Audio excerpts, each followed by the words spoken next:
Hello everyone, welcome to my channel. आज हम करेंगे चैप्टर 12 रेशियो एंड प्रोपोर्शन का एक्सरसाइज 12.2 से क्वेश्चन नंबर 2। तो चलिए शुरू करते हैं। क्वेश्चन 2 है राइट ट्रू और false against each of the following statements. यहाँ पर कुछ क्वेश्चंस गिवन है, आपको बताना है कि ये ट्रू है या फॉल्स है। तो अब आप देखिए ये क्वेश्चन 16:24 और 20:30 और बीच में ये साइन है। ये साइन मैंने क्वेश्चन नंबर 1 में भी बताया था। इसका क्या मतलब है? मतलब ये पूछा जा रहा है कि 16:24 जो है इज इन प्रोपोर्शन ऑफ 20:30। ये दोनों रेशियोज क्या बराबर है कि नहीं, ये पूछा जा रहा है। तो इसको करने के लिए क्या करना है हमें 16:24 जो है पहले उसको सॉल्व करते हैं। वो कितना आ जाएगा, रेशियो में लिखेंगे तो 16/24। ओके, अब 16 और 24 किसके टेबल में है? दोनों ही 8 के टेबल में है। तो आप चाहे तो HCF भी निकाल सकते हैं, लेकिन आपको पता है ये, तो आप सीधे डायरेक्ट करिए। तो ये हो गया 8 से डिवाइड कर दिया तो आ गया 8 2 16, 8 3 24। तो ये 2:3 आ गया ये। और दूसरा है 20:30। तो 20:30 को क्या लिखेंगे? 20/30। इस 0 से इस 0 को काट देंगे तो क्या आ गया हमारे पास आंसर 2/3, मतलब 2:3। मतलब क्या हो गया? 2:3 इज 2:3। मतलब ये तो दोनों एक दूसरे के इक्वल है। तो ये वाला आंसर क्या हुआ?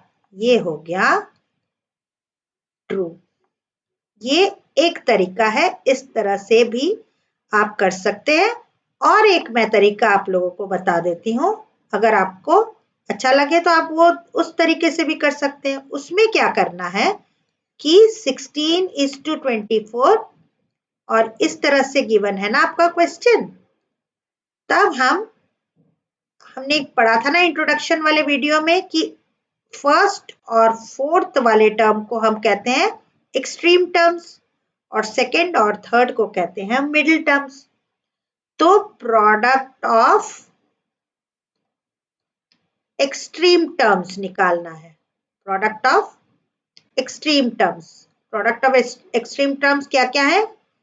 16 into 30 ये एक निकालना है, और प्रोडक्ट ऑफ मिडिल टर्म निकालना है। प्रोडक्ट ऑफ मिडिल टर्म मतलब हो गया सेकेंड और थर्ड वाले का प्रोडक्ट निकालना है। वो कितना है? वो है 24 into 20। अब इन दोनों को मल्टीप्लाई करके देखना है हमें। अब 16 3 से कितना होता है? 18 4 16 3 48, मतलब ये आ गया 480। और 24 2 से कितना होता है? 480। 24 2 48 और 0 आ गया। तो अगर ये और ये मतलब प्रोडक्ट ऑफ एक्सट्रीम टर्म और प्रोडक्ट ऑफ मिडिल टर्म अगर एक दूसरे के बराबर हैं, तब भी हम इसे कहेंगे कि दे आर इन प्रोपोर्शन। ये भी एक तरीका है, आप लोग इस तरह से भी कर सकते हैं। उसमें क्या करना है, इस टर्म को और इस टर्म को मल्टीप्लाई करना है, फर्स्ट और फोर्थ को, एक्सट्रीम टर्म्स को और मिडिल टर्म्स को मल्टीप्लाई करना है। अगर ये जैसे प्रोडक्ट ऑफ एक्सट्रीम टर्म, इसको अगर मान लो 1 बना देते हैं, इसको मान लो 2 बना देते हैं। अगर 1 इज इक्वल टू 2 आ गया तो हम उसे कहेंगे कि ये ट्रू है। ये भी एक तरीका है, वरना आप इस तरह से तो कर ही सकते हैं। ओके, चलिए नेक्स्ट पार्ट करते हैं, बी पार्ट। 21:6 एंड 35:10 इसको भी हम कर लेते हैं। तो 21:6 है एक, और दूसरा है 35:10। तो 21:6 मतलब 21/6, 35:10 मतलब 35/10। अब दोनों ही देखिए किसके टेबल में आ रहे हैं? दोनों ही 3 के टेबल में आते हैं। तो हम 3 से डिवाइड कर लेते हैं। कितना आ जाएगा? ये आ गया 21 divided by 3 is 7 and 6 divided by 3 is 3. अब 35 और 10 आप बताइए किसके टेबल में आ जाएगा? दोनों ही 5 के टेबल में आते हैं। तो क्या आया? आ गया इसका भी आंसर 5 7 और ये है 5 2 5 2 10. 10 divided by 5 is 2 and 35 divided by 5 is 7. तो अब आप देखिए 7/3 is not equal to 7/2. तो अब रेशियो भी इनके नहीं इक्वल हुए, है ना? तो अब इसका आंसर क्या हो गया? इसका आंसर हो गया false. They are not in proportion. कैसे आप लिखोगे? 21:6 is not equal to 35:10. चलिए अब नेक्स्ट पार्ट करते हैं। सी पार्ट है 12:18 and 28:12. अगेन वैसे ही हम पहले रेशियोज को सॉल्व करते हैं। 12:18 है एक और दूसरा है 28:12. अब 12:18 मतलब 12/8 और 28 और 12 का मतलब हो गया 28/12. अब आप देखिए ये दोनों ही किसके टेबल में आ रहे हैं? या तो आप HCF निकाल के भी कर सकते हैं, लेकिन ये तो इजी वाले नंबर्स हैं, आप लोग आराम से बता सकते हैं कि दोनों किसके टेबल में आते हैं। दोनों ही 6 के टेबल में आते हैं। तो 12/18 डिवाइडेड बाय 6 करिए तो कितना आ जाएगा? ये आ गया 2 और ये आ गया 3. अब 28/12 यहाँ पर है तो 28 और 12 ये दोनों ही किसके टेबल में आ रहे हैं? दोनों ही आते हैं 4 के टेबल में। तो क्या आ जाएगा? ये आ जाएगा 7. 28 डिवाइडेड बाई 4 इज 7 और 12 डिवाइडेड बाई 4 इज 3. तो अब आप देखिए 2/3 जो है 7/3 के तो बराबर है ही नहीं। These are not equal. तो आंसर क्या बन जाएगा इसका?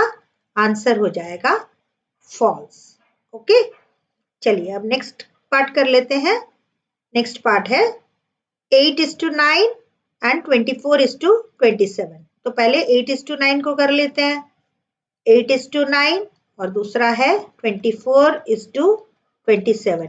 अब 8:9 का मतलब होता है 8/9. अब ये तो अपने सिंपलेस्ट फॉर्म में है, इससे ज्यादा तो अब और ये डिवाइड नहीं होगा। और दूसरा है 24/27. ये जरूर डिवाइड हो सकता है। किससे हो जाएगा? ये हो जाएगा 3 से। ओके, तो क्या लिख देंगे हम? 24/27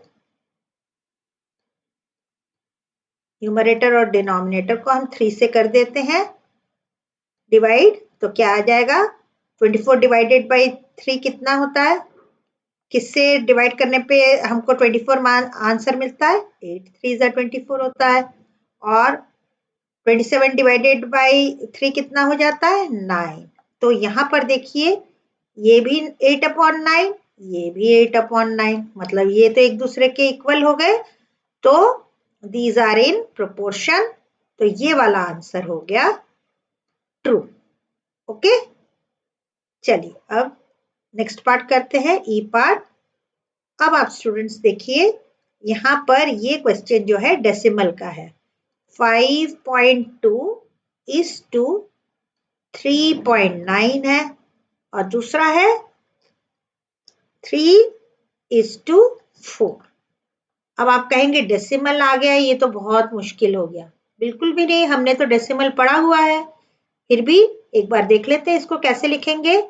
5.2/3.9 और दूसरा वाला क्या है? 3/4. ये तो अपने सिंपलेस्ट फॉर्म में है ही, दिख रहा है हमें। अब स्टूडेंट्स इस डेसिमल का क्या करना है? तो जब भी ऐसे डिवीजन वाले क्वेश्चन में डेसिमल आ गए तो हमें पहला काम करना है, हमें इन्हें लाइक बना देना है। तो लाइक बनाने के लिए क्या करते हैं हम? डेसिमल के बाद जितने डिजिट होंगे उतना ही न्यूमरेटर में जितना है उतना ही हमारा डिनोमिनेटर में होना चाहिए। तो अब आप देखिए ये 5.2 है, ये 3.9 है, मतलब डेसिमल के बाद एक डिजिट, यहाँ पर भी डेसिमल के बाद एक ही डिजिट है। तो अब ये दोनों तो लाइक डेसिमल्स हो गए। तो जब भी लाइक डेसिमल होगा तो तब हम इस डेसिमल को हटा सकते हैं, क्योंकि अगर हम 5.2 लिखे तो इसका क्या मतलब हो जाता है 52/10, ये होता है ना। और दूसरा हो गया 3.9 मतलब 39/10। ओके, तो अगर हम 5.2/3.9 लिख रहे हैं, इसका मतलब हो गया 52, ये पॉइंट हटा के हमने नीचे कर दिया, और यहाँ पे नीचे था 3.9 मतलब ये 39, ये पॉइंट हटा के यहाँ पे 10 लगा दिया, क्योंकि ये इसके नीचे जाएगा तो ये ऊपर चला जाता है। तो इस तरह से ये 10 और ये 10 कट गए, तो बन गया 52/39। आप सीधे सीधे समझ लीजिए कि लाइक डेसिमल्स पहले हम बना लेंगे। जहां पे भी डेसिमल वाले क्वेश्चन आएंगे तो उन्हें हम पहले लाइक डेसिमल बना लेंगे। जैसे ही लाइक बनाएंगे तो दूसरे स्टेप में डेसिमल हट जाएगा, तो ये बन जाएगा 52/39। ओके, अब ये है अपने लोएस्ट फॉर्म में, ये अपने लोएस्ट फॉर्म में है कि नहीं ये हमें देखना है। तो 52 और 39 क्या किसी सेम टेबल में आते हैं? ये अब कैसे पता करें, उसके लिए हम क्या कर लेते हैं, हम जरा इनका HCF निकाल लेते हैं कि कुछ कॉमन है भी कि नहीं। तो 2 से पहले डिवाइड करते हैं तो कितना आ गया, 2 2 4, 1 2 6 12, तो ये आ गया 2 13 जा, तो अब आ गया 13 1 जा। ओके, अब 39, ये आ गया 39 मतलब 3 से डिविजिबल है, 13 3 जा 39, और ये तो प्राइम नंबर है तो हो गया। तो हमको क्या मिल गया, HCF 13 मिल गया। तो अगर हम 52/39 को 13 से डिवाइड कर देंगे तो हमें इसका लोएस्ट टर्म मिल जाएगा। तो 52 डिवाइडेड बाई 13, इस 13 को हटाइए बाकी रखिए, तो क्या आ गया 4, और 39 डिवाइडेड बाई 13 कितना आ गया 3। तो इसका आंसर है 4/3, इसका आंसर है 3/4। ये दोनों क्या इक्वल हैं एक दूसरे के? बिल्कुल भी नहीं है। तो आप आंसर क्या लिखोगे, इसका आंसर लिखोगे फॉल्स। ओके, चलिए अब नेक्स्ट पार्ट करते हैं। स्टूडेंट, ये भी डेसिमल का क्वेश्चन है। जहां भी डेसिमल रहेगा उसको देख के आपको बिल्कुल भी घबराना नहीं है, ट्रिक तो आपको पता ही है, आप वैसे ही करिए। 0.9 इज टू 0.36 इसको लिखेंगे, और इसको लिखेंगे 10:4। ओके, अब 0.9 को कैसे लिखेंगे, ये हमने लिख दिया 0.36, 0.9 इज टू 0.36। अब ये दोनों लाइक है क्या, न्यूमरेटर और डिनोमिनेटर क्या लाइक डेसिमल्स है? नहीं है। हमें क्या कर लेना चाहिए, हमें लाइक बना देना है। लाइक बनाने के लिए क्या करते हैं, हम देखते हैं डेसिमल के बाद कितने डिजिट है। डेसिमल के बाद यहाँ पर 2 डिजिट है, यहाँ पर 1 डिजिट है। अब 2 को तो 2 डिजिट को तो हम 1 डिजिट नहीं बना सकते, है ना, लेकिन हम 1 डिजिट को तो 2 डिजिट बना सकते हैं। कैसे बनाते हैं, क्योंकि डेसिमल के बाद आप जितने मर्जी 0 लगा लीजिए, कुछ फर्क तो नहीं पड़ेगा। तो अब ये हो गया 0.90/0.36। तो अब हम इसको कैसे लिखेंगे, डेसिमल को हटा दीजिए, सोचिए कि डेसिमल है ही नहीं। अब ये बन गया 90/36। ओके, और ये है 10/4।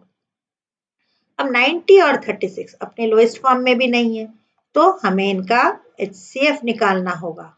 तो निकाल लेते हैं 90 और 36 का HCF। तो ये पहले हम 2 से डिवाइड करेंगे, 45 आ गया, अब 5 से डिवाइड कर लेते हैं, 9 5 जा 45। अब 3 से कर लेते हैं, 3 3 जा 9। अब ये खत्म हो गया। अब ये 36 है, इसको हम 3 से भी कर सकते हैं, 2 से भी कर सकते हैं, जो आपको ठीक लगे। आपको 2 से करना है 2 से कर लीजिए। कितने 2 जा 36, 18 2 जा 36। फिर कितना आ गया, 2 9 जा 18, 3 3 जा 9, 3 से ये हो गया। अब कॉमन क्या क्या है ले लेते हैं हम। ये 2 कॉमन, और क्या कॉमन है, कॉमन है 3 कॉमन है, यहाँ भी 3 कॉमन है, ये 3 कॉमन है, ये भी 3 कॉमन है। तो हमको क्या मिल गया, इसका HCF क्या मिल गया, 3 3 जा 9, 2 जा 18। तो अगर हम इसको हम 18 से डिवाइड कर देंगे तो हमें इसका लोएस्ट फॉर्म मिल जाएगा। तो 18 से डिवाइड आपको दोबारा करना है, नहीं, क्या करना है आपको, 90 में से जितने में 18 बन रहा है उसको हटा दीजिए। 3 3 जा 9, 2 जा 18, इसको हटा के जो बच गया उसको लिखिए, वो आ गया 5। और 36 डिवाइडेड बाई 18 कितना आएगा, 36 डिवाइडेड बाई 18, देखिए क्या बच रहा है, 2। तो अब इसका आंसर आ गया 5/2। और 10 और 4 इसके लिए तो हमें HCF की जरूरत नहीं है, दोनों ही 2 के टेबल में आते हैं। तो डिवाइड कर दीजिए, 10/4 डिवाइडेड बाई 2 से डिवाइड कर देंगे तो आ जाएगा, ये आ जाएगा 5। 10 divided by 2 is 5 and 4 divided by 2 is 2। तो इसका भी 5/2, इसका भी 5/2, तो दोनों क्या हुए, इक्वल हुए। तो आंसर क्या है, ये आंसर है ट्रू। ओके, ये प्रोपोर्शन में है। ओके, तो I hope student question number 2 आपको अच्छे से समझ में आया होगा। अगर आपको कुछ पूछना है तो आप जरूर कमेंट्स में पूछिए, और मेरे चैनल को सब्सक्राइब नहीं किया है तो चैनल को सब्सक्राइब कर लीजिए, लाइक कीजिए, शेयर कीजिए, और नेक्स्ट क्वेश्चन के लिए देखते रहिए मेरा चैनल। तब तक के लिए गुड बाय स्टूडेंट्स।